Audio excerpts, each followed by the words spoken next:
L'invité business avec Banque Populaire Grand Ouest et sa banque d'affaires de proximité autochtone.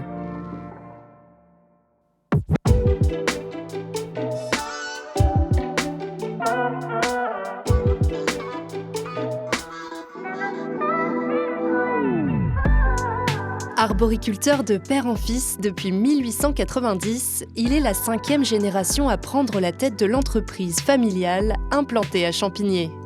Ses 320 collaborateurs cultivent des vergers de pommes jusqu'à la confection de pâtisseries. Éric Sarrazin, président-directeur général de Pomone, est aujourd'hui l'invité business. Bonjour Éric Sarrazin. Bonjour Clément. Merci d'avoir accepté notre invitation dans le fauteuil de l'invité business. Vous êtes le président, directeur général de Pomone, une entreprise que vous rejoignez, pour être tout à fait exact, en l'an 2000, une entreprise familiale. Vous êtes le représentant de la 5e génération du groupe Sarafruit, pour être tout à fait précis. Éric Sarrazin, est-ce qu'on est ou est-ce qu'on devient entrepreneur ou dirigeant d'une entreprise ? Les deux à la fois, parce que moi de mon côté, j'ai été baigné haut comme 3 pommes au cœur du verger. Voilà, quand vous dites j'ai rejoint en 2000, j'étais baigné dedans, dans la marmite. Donc j'ai travaillé dans le verger au plus jeune âge, dès qu'il y avait des vacances, ou à la station, conditionner les fruits. Voilà, après, c'est plus à l'ouvrage qu'on est, et ensuite, effectivement, après, on le devient par la force des événements aussi, et surtout faire preuve toujours d'humilité par rapport à ces événements. Et c'est comme ça qu'on le devient entrepreneur. Est-ce que c'est un destin, parfois, que vous avez eu le sentiment, à certains égards, de subir, ou une vraie détermination, finalement, à poursuivre cette aventure familiale ? Non, c'est une envie. Une envie parce que très tôt, j'étais passionné par les filières alimentaires. Au lycée, mon premier SIAL, je l'ai fait à 16 ans, pour vous dire. Donc, cette mecque de l'agroalimentaire. Donc, cette passion pour les filières alimentaires. Et le groupe et l'activité de l'entreprise familiale me fait que je suis au carrefour de ces filières, puisque la pâtisserie assemble ces filières, réunit ces filières. Donc, que ce soit le blé, la meunerie, que ce soit le lait, le beurre, les œufs, les fruits, bien entendu.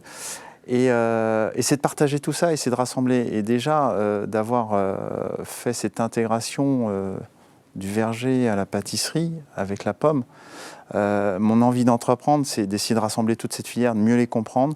Et c'est comme ça que moi, auprès de mes clients, je leur donne l'envie aussi d'acheter nos tartes, nos pâtisseries, parce que par cette connaissance. Bien sûr, de cette activité de transformation qui est tout à fait la vocation de Pomone, qui est une filiale donc de Sarafruit. Pour la partie agricole, quand même, de son activité, on parle de 120 hectares, je parle sous votre contrôle, de pommiers, de plusieurs dizaines de variétés de pommes. Est-ce qu'on est aussi peut-être dépositaire finalement de la transmission ou de la conservation de ce patrimoine, j'allais dire alimentaire, mais presque culturel aussi, ancré sur le territoire ? On l'est parce que, moi, en tant qu'arboriculteur, pommiculteur, je me présente comme le docteur de l'arbre. Je soigne l'arbre pour avoir des fruits les plus sains possibles. Donc, j'essaye de trouver ou d'améliorer mes techniques pour tout ça. Donc, je suis le docteur de l'arbre. J'apporte les soins pour... Et quand vous dites cette continuité, effectivement, là, je replante, je renouvelle le verger, je remets des arbres en terre. Ça sera peut-être mes enfants qui arracheront et renouvelleront encore. Voilà, on est sur des cycles tellement longs dans notre métier. On parle selon les variétés, entre 15 et 25 ans. Sur une échelle d'entrepreneur, c'est long. Voilà, mais c'est aussi le propre de notre métier de pommiculteur. Alors de ces fruits, effectivement, que vous entretenez, dont vous assurez la pérennité, c'est également donc une activité de pâtisserie, vous l'avez dit tout à l'heure. Vous mettez l'accent sur la différenciation qualitative, en tout cas c'est la promesse de Pomone. Comment est-ce que vous faites pour exister sur ce marché qui est quand même extrêmement concurrentiel, très adressé, où les acteurs sont multiples ? Comment vous existez ? C'est déjà de travailler tout cet ADN, je l'ai en moi, c'est-à-dire cette passion et cette culture sur les filières agricoles. Et je dirais, ça se passe au champ, ça se passe en verger, ça se passe dans la laiterie. Si on veut des bons produits, il faut des bonnes matières premières avec les savoir-faire qu'on y met lors de l'assemblage. Et vous pensez, vos consommateurs, que vos clients sont sensibles à ça, c'est-à-dire qu'ils remontent la traçabilité justement de vos produits jusqu'aux fruits qui sont dans vos tartes, dans vos produits que vous développez? En tout cas, aujourd'hui, nos donneurs d'ordre viennent à nous sollicitent, voilà, pour construire effectivement des filières autour des pâtisseries, c'est-à-dire que voilà, je leur assure effectivement une tranquillité sur un respect d'un cahier des charges qui se passe dès le champ et qui vont retrouver effectivement dans la pâtisserie. On parle souvent de la pérennité, justement, de la résilience des organisations qui passent aussi par des engagements très très forts, des constitutions très solides de nos dirigeantes et dirigeants sur le territoire. Je voudrais qu'on revienne sur cet événement de 2019. On sait que les parcours sont semés d'embûches. Février 2019, vous subissez un incendie de grande ampleur.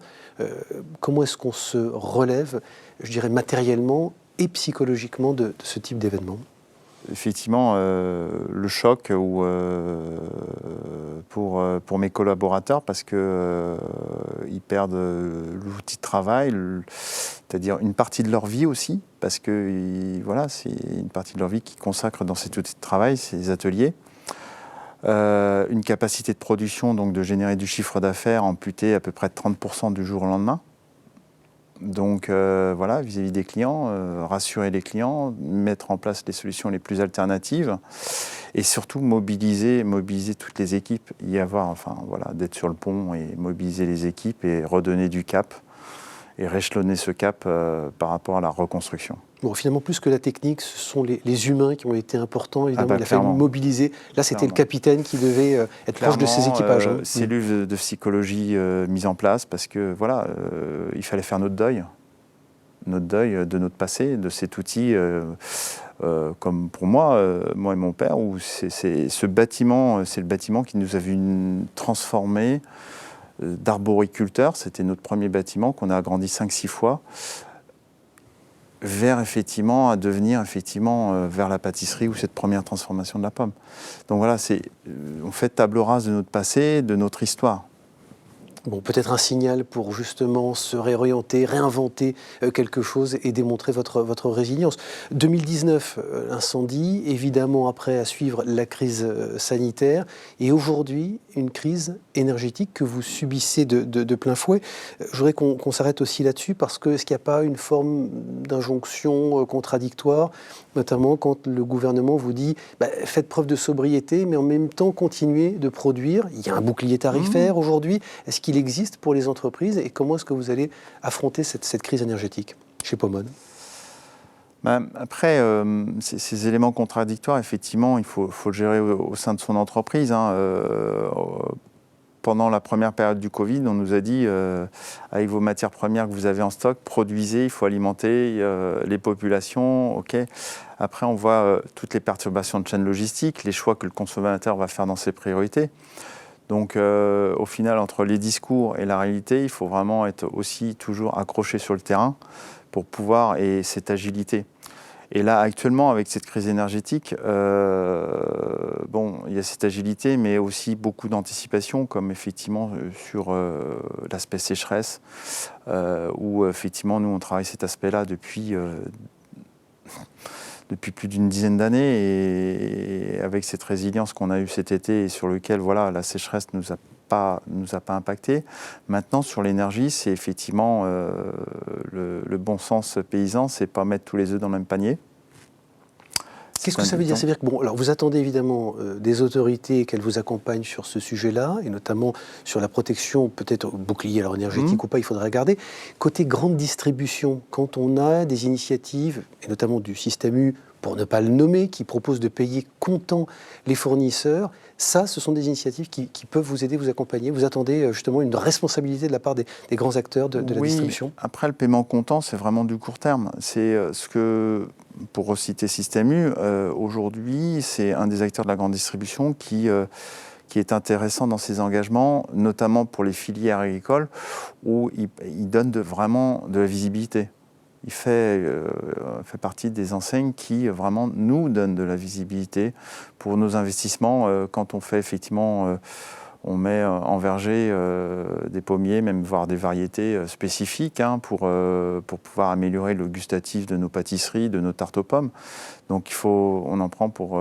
bon, il ne donne pas une visibilité sur 15-20 ans, mais déjà entre 3 et 5 ans, c'est énorme pour l'agriculture, pour un agriculteur comme je suis. Alors ça, c'est sur les aspects évidemment comptables, analytiques, voilà, qui participent évidemment à la résilience et à la pérennité, à la performance de votre entreprise.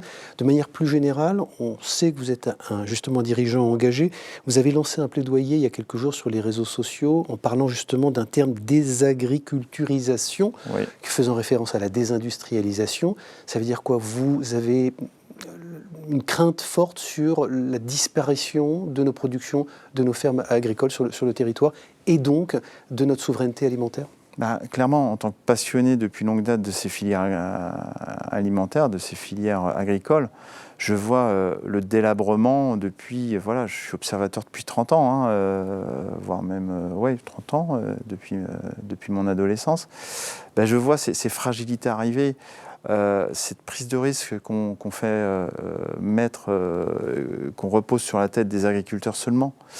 Et à un moment donné, ils lâchent les bras, quoi. Parce que la prise de risque est vraiment énorme. On leur enlève les outils les uns après les autres, sans forcément une prise de conscience suffisante. Et à un moment donné, effectivement, on voit des filières qui ne vont plus arriver à nous approvisionner correctement, en quantité et en qualité. C'est quoi le sujet? C'est un problème de courage politique, d'engagement des acteurs, de rendre de nouveau attractifs ces filières, ces secteurs d'activité? C'est quoi la priorité? Surtout de prise de parole, avec vraiment des discours scientifiques. Malheureusement, on l'a vu à travers le Covid, comment des fois on perturbe ce discours scientifique, ce discours rationnel. Et à partir de là, beaucoup de communication. On fait effectivement, moi je suis très friand de ces opérations de verger ouvert au sein de la profession arboricole, où on se rend bien compte dans l'échange qu'on a avec des consommateurs que c'est à nous de prendre la main sur notre communication, mais pris dans notre quotidien, les saisons arrivent après les autres, mais il est indispensable qu'on reprenne en main cette communication et qu'on trouve aussi des relais d'écoute. Voilà. Éric Sarrazin, peut-être pour terminer quelques secondes aussi, quel rapport vous entretenez avec vos enfants, avec cette génération qui va suivre et qui va peut-être garantir la pérennité, justement la continuité de cette entreprise familiale? De garder cette capacité d'écoute et de bienveillance et cet esprit critique et de ne pas prendre l'information telle qu'elle est.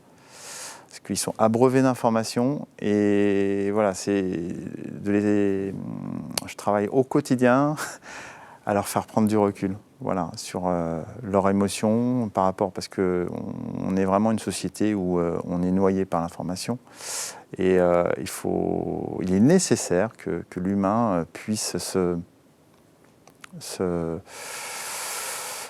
pas se protéger, mais apprendre à digérer dans le temps et pas dans l'urgence ces informations.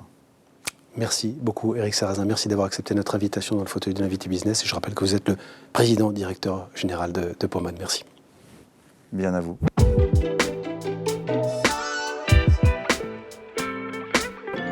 L'invité business avec Banque Populaire Grand Ouest et sa banque d'affaires de proximité autochtone.